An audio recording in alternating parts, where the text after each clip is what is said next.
folks, here we are at Bowen Hills, walking along Markwell Street, and just underneath me here there's a bridge over nothing, and it just shows you. Saw it from the railway line. I thought we better have a look at this one day. So it took me from a bridge over nothing to the Battle of Bowen Hills. Stand by, this is going to get interesting. Well, here we are, folks. We're starting out looking at the place where it all began, Parliament House. Let's just whiz through the city. And we're going over here, not going very far today at all. So here's St Paul's Terrace, the intersection of Brunswick Street there. Any of you know this area know how old this metadata is. And here's the intersection of St Paul's Terrace and Brook Street. And here's this amazing road. 4 lanes of freeway, really. It looks like a freeway off-ramp or on-ramp nowadays. And a bridge over some green stuff to another bridge and an awesome railway station, Bowen Hills, one of my favourite stations, probably my favourite station in Brisbane. Swing around over Perry Park there and probably catch the edge of Cloudland. We're going to come back and have another look. Those flats are there. They're still there today, obviously. And we're going to there's the old torpedo factory site down there. And there's the bridge over nothing with some beautiful big ramparts and embankments. And what's the story?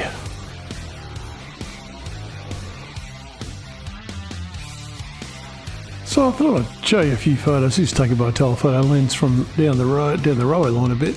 There you can see this is a substantial bridge. At this angle, you're not quite as big at how large it is, but it is a big bridge. It's a proper freeway bridge. 8 or 9 beautiful pre-stressed concrete beams. Said this is not a flat pack bridge. This is what it looks like from on top. You can walk across this. There's the Sullen Nick lab there, that brick building, which is now there, of course. And they are also expanding it even further, which you'll see in the video.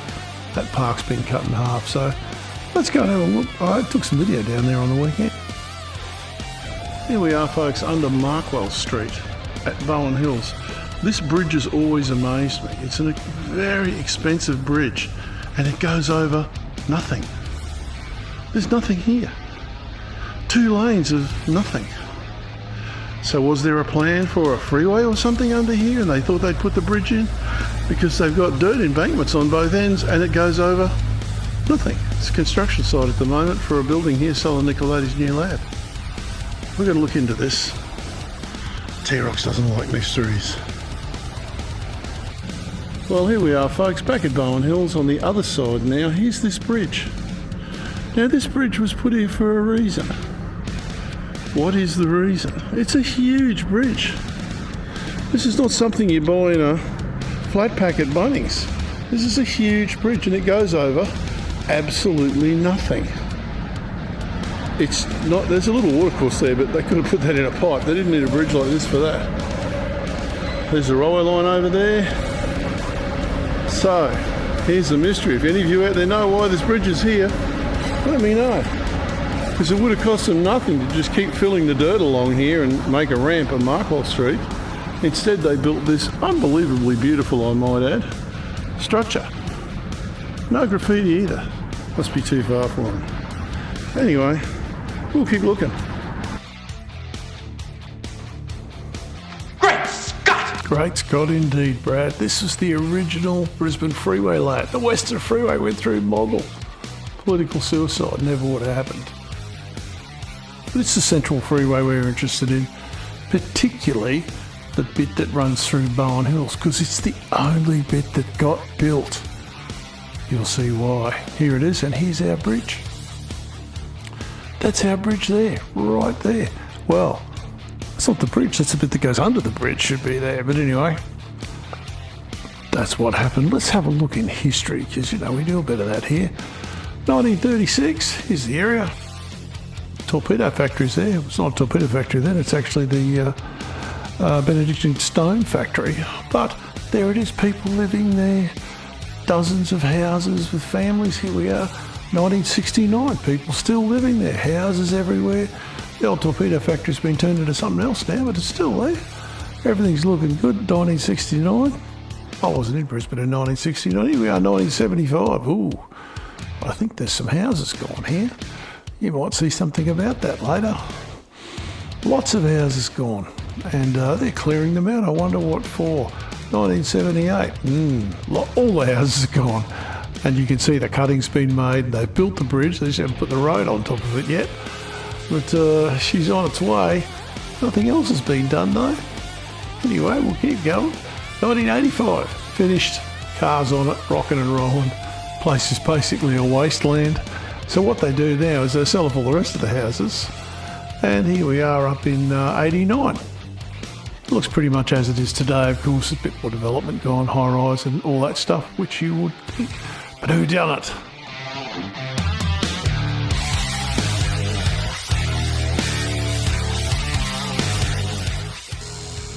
And I see your Schwartz is as big as mine. The terrible two of Queensland politics, Joe and Russ. But you know, Joe. He is the chosen one! Because, you know, he was Joe. And he was the boss. So you got to take some responsibility. This other bloke, Bill Knox, he also had his hand in it. So many assholes. So few bullets. And of course, you know, the labour movement, the union movement didn't like these people at all because they thought more about this. Money. Cars. They got to have cars, I get all this, but you know, there are ways.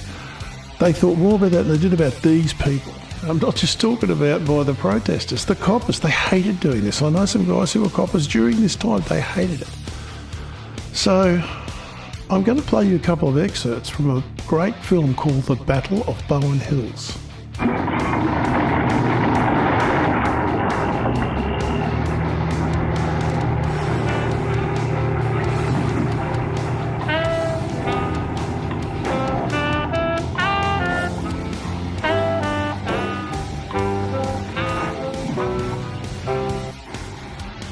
And then I thought he dismissed me in a rather arrogant manner. He said to me, "Oh, well, your best plan will be then to sell it up and go and live in a flat."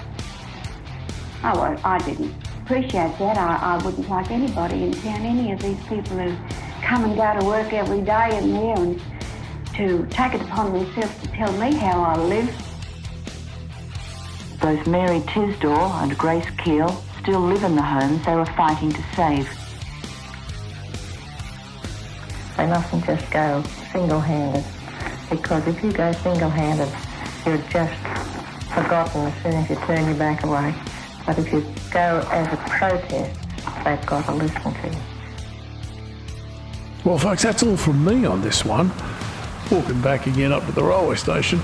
But after this, I've posted the full 21-minute movie of the battle for Bowen Hills. We should never forget, those politicians were the men who decided to let AIDS sufferers die in their homes rather than give them treatment because, you know, God was punishing them for their evil ways. These were the guys. And to say something I never thought words would come out of my mouth, the Catholic Church, the Sisters of Mary, Sisters of Mercy, stepped up and gave those men the comfort that they needed. So yeah, those arseholes, Ford said it. Too many arseholes, so few bullets. Keep rocking. T-Rock's out.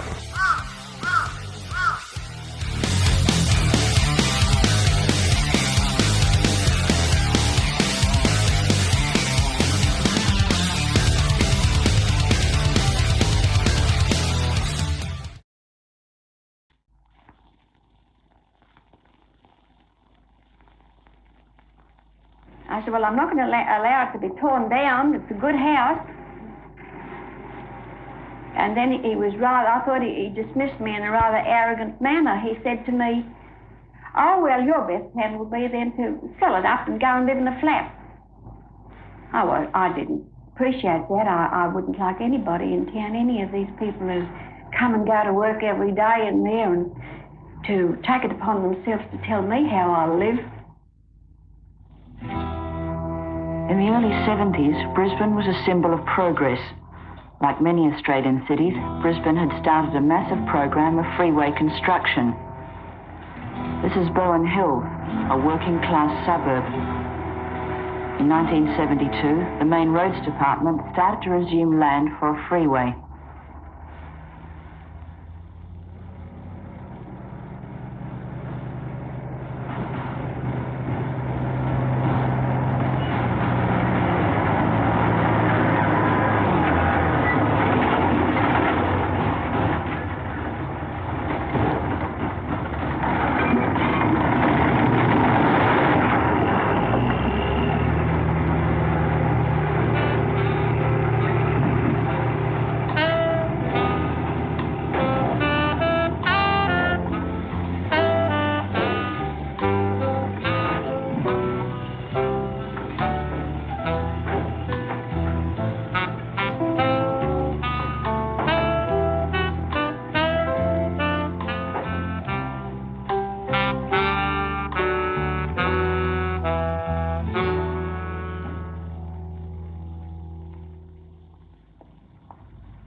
Mary Tesdall has lived in Bowen Hills all her life.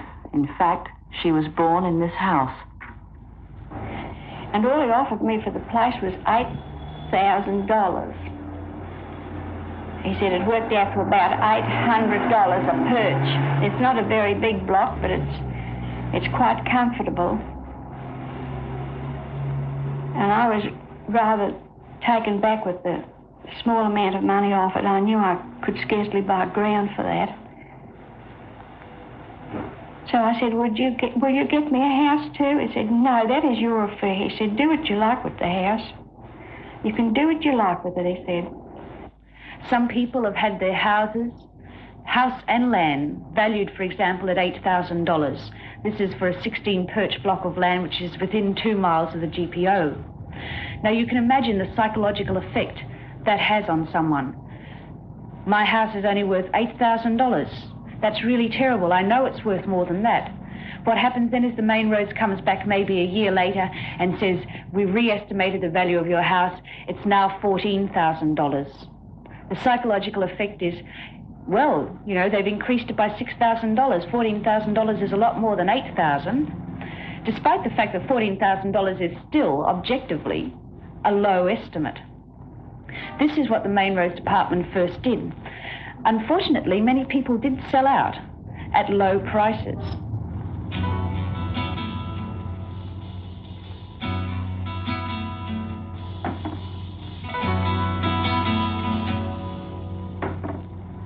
So after that, I went to the city council to see if they would let me shift the house, bearing in mind that perhaps I could buy a new allotment of ground somewhere handy for most of the $8,000, and the balance of the money could be spent on moving the house onto that new block.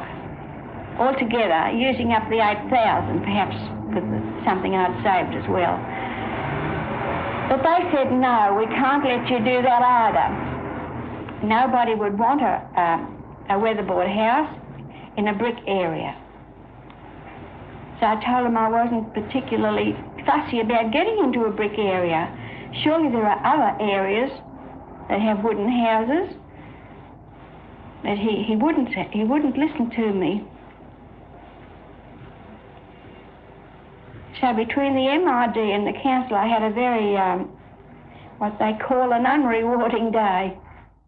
But I haven't given up hope, thank God. I met this wonderful group of people, the freeway group, and only for them, I don't know where I'd be today. They've helped me, they've bolstered me when I felt very low indeed, not knowing where I would go. And I know that that feeling of mine was shared by most of the neighbours. So that figure of $1,000... The committee's first major success was to get union demolition bans placed on several houses. The Main Roads resorted to using scab labour.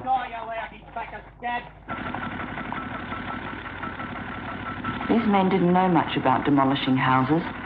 They thought that by tying a steel cable around the house and pulling it with a winch, it would collapse in a pile of rubble.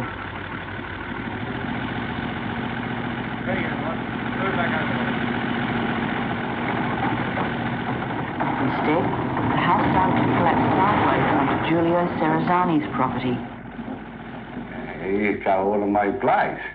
He was going to kill my kids. Maybe somebody was in the bedroom, somebody was in the yard, somebody was under the home. Who knows? I got 5 kids, they were all around.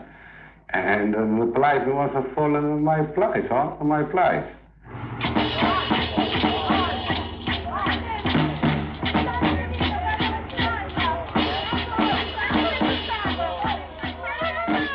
Julio tried to stop them by standing under the falling house.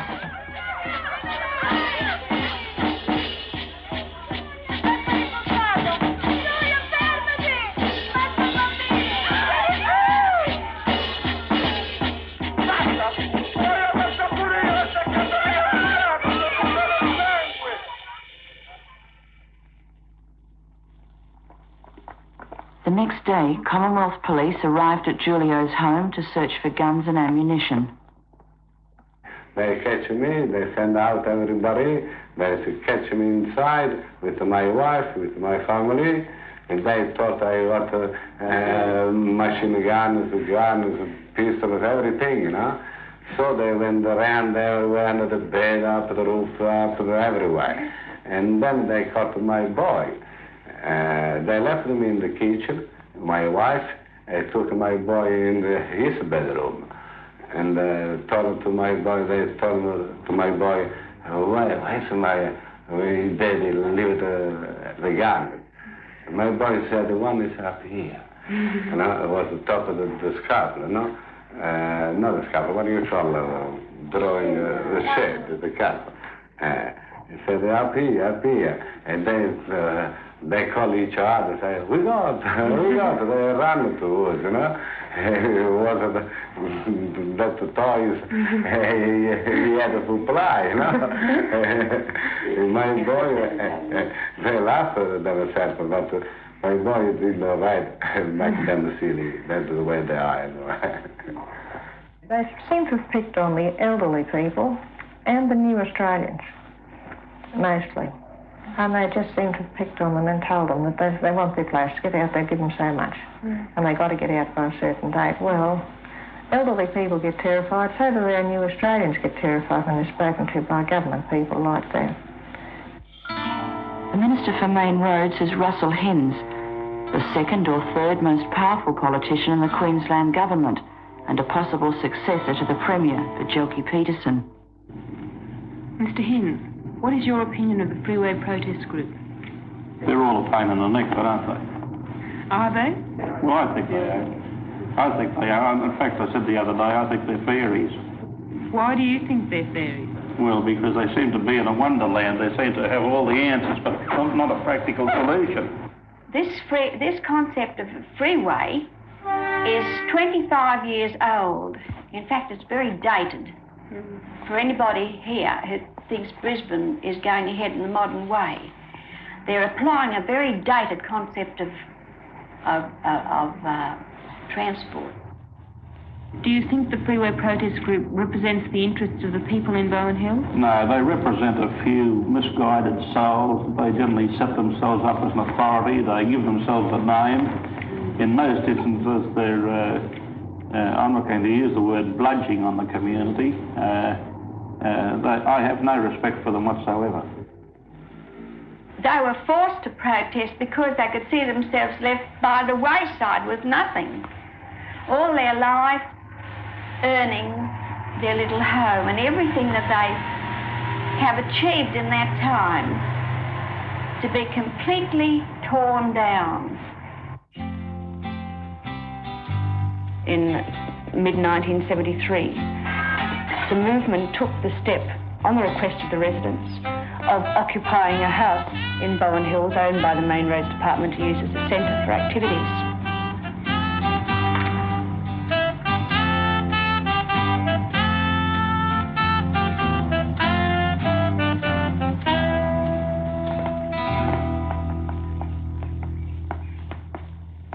And within 48 hours came a dawn police raid with 50 or 60 policemen and sledgehammers through the front door and a couple of people arrested. And then several days later, in a very traumatic way for the people involved, they demolished this house.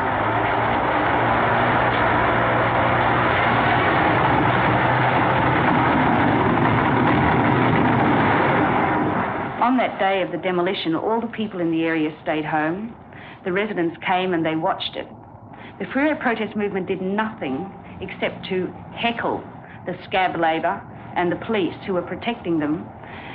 And I think that was such a demoralizing experience that many of the residents lost confidence in the movement's ability to be a powerful force to get what the residents wanted. In 1974, the committee changed its policy. It was to be a year of intense activity.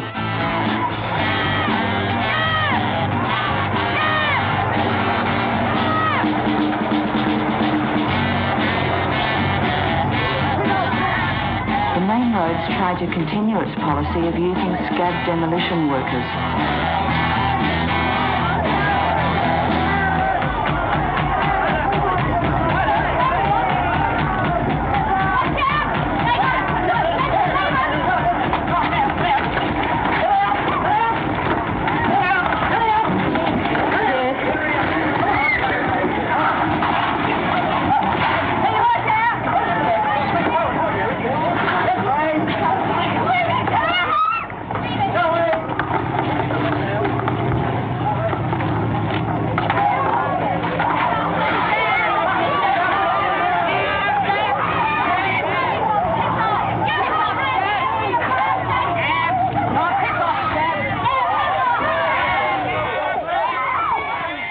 People were starting to respond and stand for themselves. I was right behind them in doing this sort of thing. As a matter of fact, I think it was part of my suggestion when they had a meeting to get out and protest and do something like this.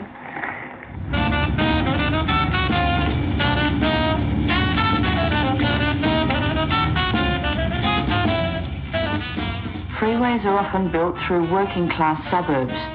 It's rare for them to cut through business and industrial areas, and this freeway is no exception. If it went in a straight line, it would plough right through the buildings of the powerful Queensland Newspapers Group. So they planned the freeway to go around the building.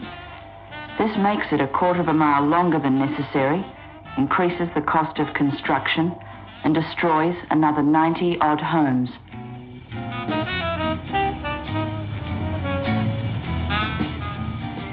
It was a time of an acute housing shortage in Brisbane, so the freeway movement brought to the attention of the public the fact that the houses the main roads had already bought could be rented until such time as they were needed. So we decided to show that, in fact, this supposedly wrecked, ruined house could be restored in a matter of days and given to a family. And this is what we did, and this is when once more we had force pitted against us.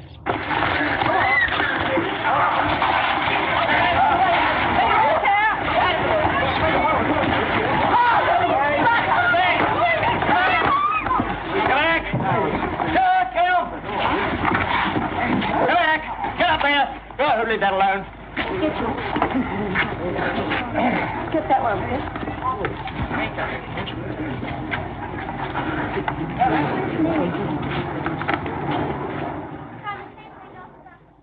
Whilst there may be some hairy-fairy thoughts that we're going to make everybody use public transport, that will not happen.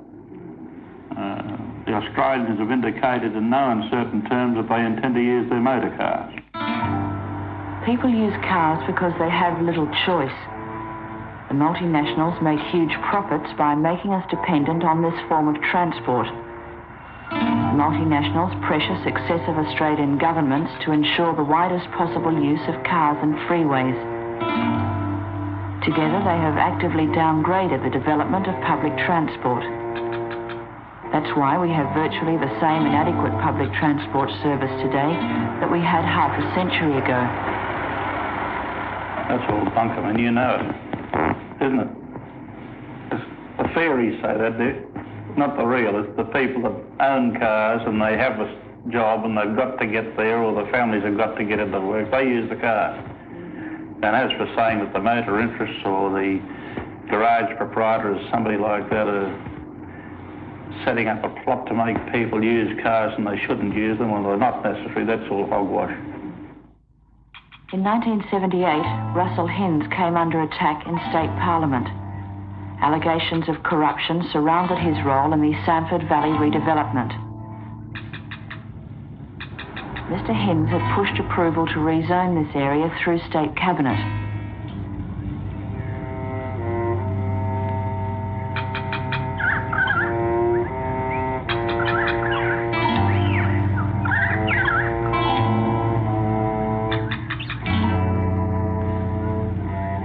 A Russian finance multinational, the Moscow Narodny Bank, stood to profit.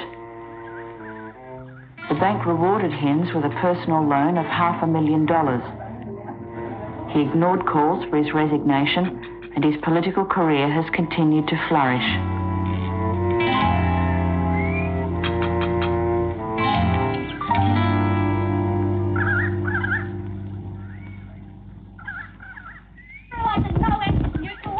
Either good or bad, and Buddy, it's bad. Not for you, because you've probably got homes to go home to. There's fucking hundreds of people in Brisbane who've got nowhere to live. This house is not needed for a year. It's irrational. Totally and completely irrational.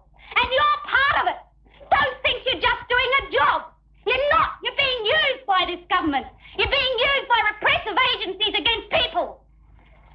If I were you, I'd walk off, but you've got a piss-weak union, so you probably won't. Betty, watch out! Betty, watch out! Go, Betty!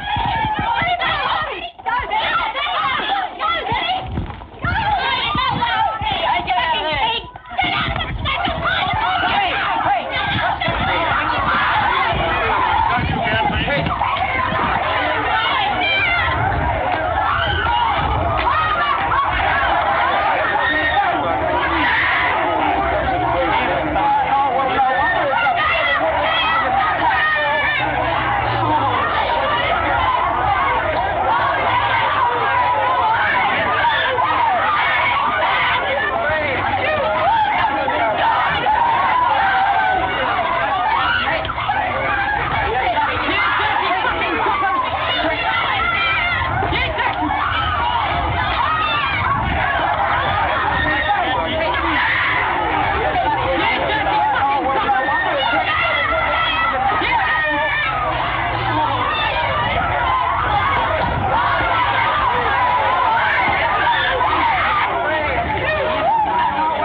Years after this street battle, Russell Hinds gained another portfolio. He became Queensland Minister for Police.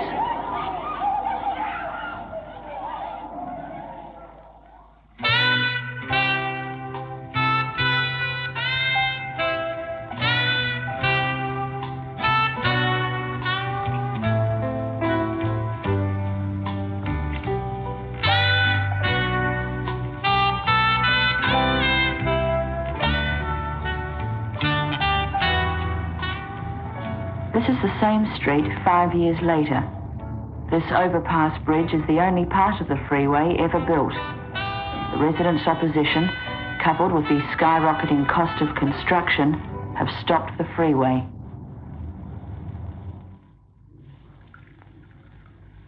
Both Mary Tisdall and Grace Keel still live in the homes they were fighting to save. They mustn't just go single-handed, because if you go single-handed, you're just forgotten as soon as you turn your back away. But if you go as a protest, they've got to listen to you. The only thing you can do, the only alternative you've got, is to meet force with force. If you run away, if you back down, they've won.